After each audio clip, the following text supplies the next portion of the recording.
In the previous lessons, you have seen how to create charts, and I'm sure you remember that there are many different types of charts. In this lesson, I will show you how to select the most appropriate chart type depending on the data you have. On the sales worksheet I'm currently in, there is a quantity that evolves over time. It's the sales that span across different years. When you have a quantity that changes over time, it's very convenient to use a line chart. While other types of charts could be used, a line chart provides a result from which you can easily draw conclusions. I will move to the sales chart worksheet and see the line chart that was created for the first of the two books present in my data. The way the chart is constructed easily shows the evolution of sales over these years for this book. The line chart is also excellent for displaying more than one series of data. I mentioned that only one of the two books is shown, but if I return to the sales worksheet, I have sales for two different books. On the sales chart 2 worksheet, I have created a line chart that contains data for both books, and from here it is easy to understand how sales evolve over time for both books and to make comparisons as well.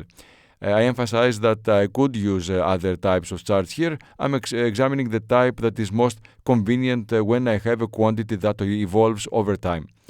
I will now move to the copies worksheet. Here you can see data that do not evolve over time, but represent a comparison of a quantity, which in this case is the copies sold in 2024 for different books. When you have such data and it is limited to 6 or 7 values, the most convenient is the column chart. On the copies chart worksheet, you see the corresponding chart from which the conclusion about the different sales of the different books can be easily drawn. If you have more than 6 or 7 values, then you should go for the bar charts. I will select the tickets worksheet. Here I'm dealing with about a dozen movies, and if I try to put them in a column chart, they would be crowded, whereas in a bar chart, the data will be presented in a better way. On the tickets chart worksheet, the bar chart created from this data is shown, and from it you can easily compare the tickets for the different movies. If it were in a column chart, the movie titles would not be displayed as well as they are here.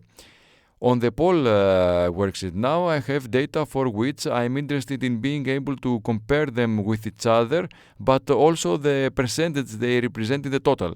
In this case, the most suitable type of chart is the pie chart, as shown in the poll chart worksheet. Pie charts are excellent when you have from 2 to 4 or 5 values, but if they are more, then they might not be as good.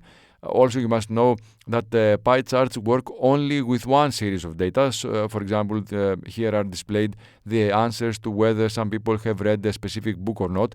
You could not have in the same chart simultaneously the answers for a different book. You would need another pie chart for that. Choosing the right chart for each situation is not an easy task. However, if you keep in mind the guidelines I gave you in this lesson, it will be a bit easier for you to achieve the correct result. In any case, what you want from a chart is to present the data in such a way that it is easier to understand it. Just looking at the numbers is very hard to understand what is going on. So charts are a different way to look at the data, precisely because you can view the data from many different perspectives. There are so many different types of charts. Experience as you work with charts will certainly help you to choose the right type, but often you need to experiment. That's all for this lesson. Thank you for watching.